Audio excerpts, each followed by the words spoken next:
Today mga boys diha. Inani siya bay himo ta og DIY nga kalan gamit ang taro. Siya o taro. Taro ni sa Bisaya ang buto Tagalog sa ni. Tawag ani. Kanang mga taro sa biskwit niya sa una nga gikan sa pangay taga Mindanao nga matug Manila pag uli mo man mga pasalubong gid siya. Dili niya na labay na uy kay kana siya magamit na siya panahon nga namoy kaugalingon bitaw, namoy kaugalingon nga balay tapos gusto mo nga ulo di pa ma-extend ang inyong kusina pag mo pang budget sa mga ining kalan ba kanang gas range kanang may ana siya mga stove wala pa may budget ana na magsugod pa lang gid mo pwede ni siya nga kining inani nga mga sudanan sa biskwit pwede ni siya himon og kalan kun ba pang kuan lang ni siya pang simplihan ba pang madalian pug nga luto kay pwede bukod nga pwede nimo ni siya kung duha ka buk ani mas okay para sa kanon o para sa sudan pwede nimo ni siya mahimo gyud kay kung kanang mapalit ka nya walang-wala pa ka lisod man kay magpakanaan nga walang-wala pa ka munang kung unsay naa sa imong panimalay dapat dai imong gina siyang hanapan ng pamaagi kung aron nga makatabang gihapon kasi imong kaugalingon para sa inani nakita ninyo sa nakita ninyo karon og taro kini himuon ko ni kay naman ko isa kalan kulang man og isa kalan tapos nagpalit ko atong isa kalan nga hinimo mahala kayo tag 500 man samantalang kini ako nakita kung pwede bang ginako ni himog DIY kalan so karon ako ipakita sa inyo kung giunsa na ako paghimo ang DIY kalan gamit ning taro way tanawa ha kanina ning nga taro ang kinahanglan nimo ana siya una nimo proseso ana mangagan nimo siya diri ani tulo ka bangag pangagan mo siya 1 2 3 tapos ang bangag mo na sa pikas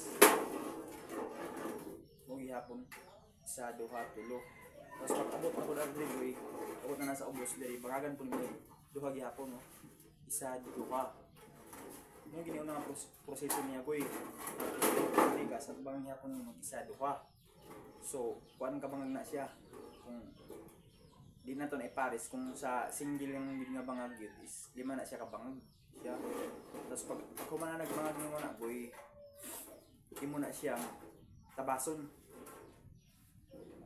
nyo na siya inani wala na ako gipakita ang kuan nyo wala na ako gipakita nga ang materialis nga akong ang mga materialis nga akong gamit ani unsay akong gamit ani basta kay ipakita pa lang taas naman ang akong ipakita diretso ang ako ang nahuman yani siya gitabas na ko siya diri guyo tabas na ko siya imo siyang tama lagi siya tungaon rin sa diri siya taman tanawa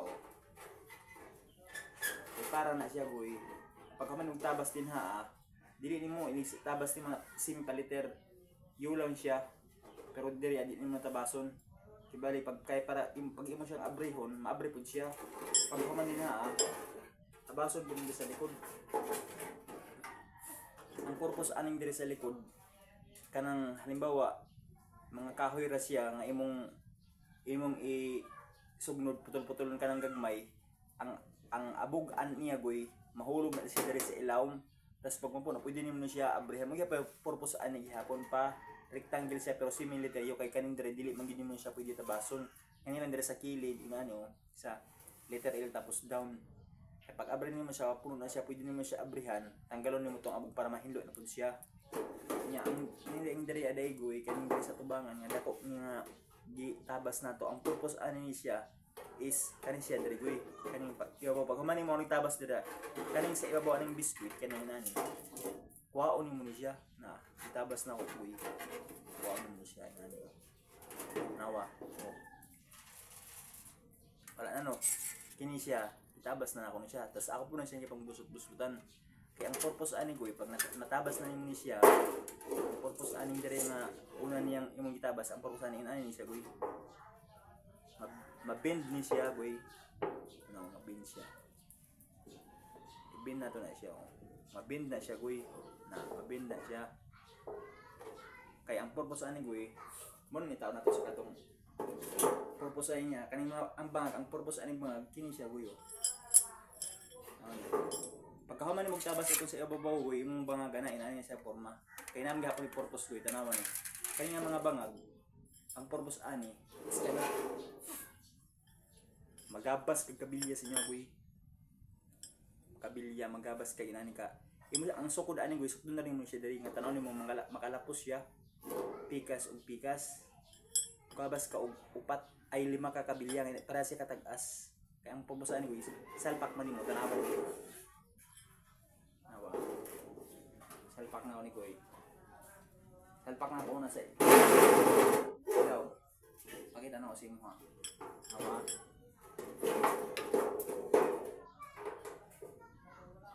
Now, na sila goy. Pikas. Kini pong isa, duha sa ilaw. Duha man sa ilaw man ni goy.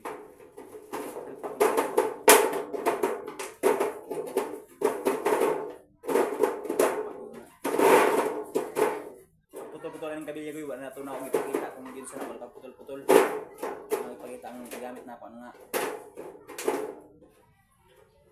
Panglagaring bakal wala na akong ipakita diri ha. Tanawa goy nasulod ng duha. Kita niyo na sulod ng duha. Kasi sa iyo wala yung goy. Buong mga bangag.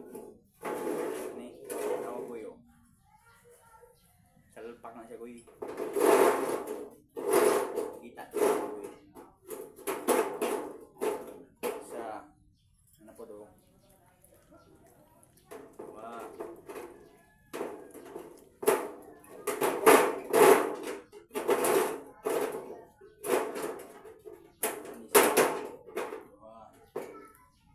Kini goy. Lo.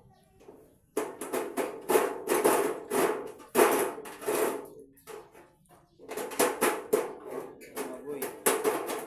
Oh, nawa goy. Oh, diba? Tulo sa babaw, diba sa ilaw. Ha? Oh. Nawa goy. Ano ninyo para napag mo yung idea ba sa inyong tarol ay nga pwede din na magbuhat og giway ay nga kalan. Nawag yun sa na ko yung proseso ana. Kapoy na kay budlay na kay misig palit-palit gastos. Kanang naitaros niyong balay mo niyo inani giway ang kalan. Pabor ni goy labi nagmag-picnic mo, pwede niyo siya dadon. Kanang mag-boarding house food mo nga wala pagid mo. Pwede ka pag manay mga makita ka nga taro, pwede nimo gamiton ni nani DIY nga kalan. Tapos kasi goy mo na kung sumaray goy. Ang purpose ano niya goy, katong sa ibabaw bitaw diri mo na ito. Ngayon itabason siya, tapos imong pangalan pagkahuman. Ang purpose niya goy, diri mo na siya butang goy. Sa una nga pagtabas nimo, imo ni bang goy kay diri mo na siya butang goy. Diri.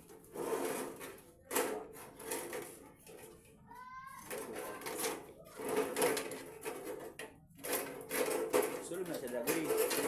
Sulod na siya goy. Nawa goy. Magoy. Oh. Hawa, goy. Oh. Ano siya ang purpose niya ni goy? Kana magsugnod ka og mga kahoy nga mga putol-putol para sa katagas ba kaning bakal. Pwede man siya sugnod diha. Goy diha nimo siya halingan. Ana. Dugol purpose ko din siya goy kay ang kanang mahaling nimo kanang mahilis nga mga kahoy nga imong gipanghaling. Pag matagag ang mga abug-anak goy, diri na siya sa ilaw, matagag diretso. Ito yun ako na siya goy ngayon ani para pag halimbawa masabit na ni imo nang makahaling ng kanya pwede mo siya isarado inani goy para bisan mapatay ang siga goy ang kainit niya muluto gihapon sa kanon nga imong gipatong diri sa ibabaw nga imong gilungag. Tapos ako kung akong giingon sa inyo goy katong ikaduha nga gitabas na to sa likod mo nang gitabas ta ang purpose adto niya goy is pag kining pagpuno na siya goy ug sa kanang mga nahilis niya ng mga alikabok pwede niyo mo siya dari aablihan. Ablihan mo siya dari goy. Imita na to kuan goy. Lungnos kay basi masamad ta ba. Prosip yan ni goy. Oo. Pwede mo siya dagoy. O kana goy Pag mapuno siya goy, pwede niyo mo siya dari hinluan sa ilaw rin para pag mo sugnod ka dali ang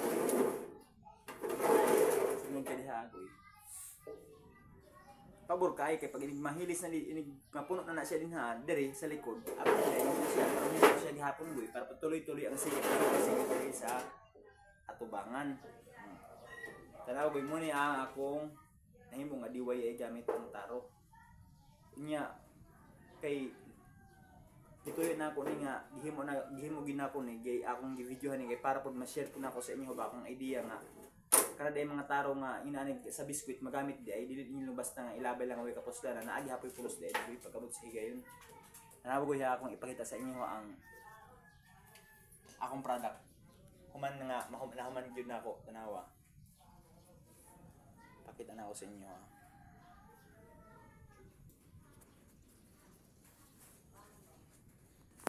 Nanagoy.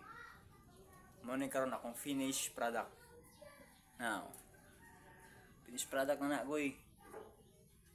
Now. Silip gyud ni mo na goy, giunsa na ako napaghimo goy. Mao ni akong finished product karon goy. Muna akong DIY nga kalan gamit ang taro o 5 ka pinutol nga kabilya goy.